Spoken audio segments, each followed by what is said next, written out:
म्हणजे आम्ही फोन पण नाही करायचा आहे का? एक भाऊ म्हणून त्याची बहीण कुठे आहे, काय करते, काहीच बघायचं नाही? माहितीये तू आता शहरात गेलीस, तिकडं वेगळं वागत असतील, पण इथं इथं फक्त सयाजीरावांचा शब्द आणि सयाजीरावांचा कायदा कानून चालतोय. आणि मी तात्यांच्या कायद्यात राहणार माणूस आहे. त्यामुळे तू पण आता तसंच राहायचं.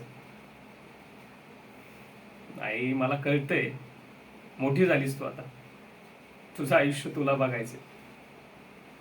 पण तू अशी लांब असलीस ना, काळजात काहीतरी तुटत असते बघ. नाही झेपत ग.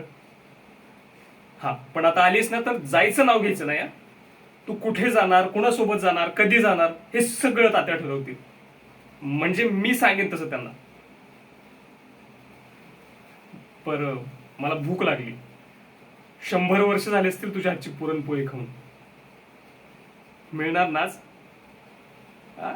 ए शाबाश. चला.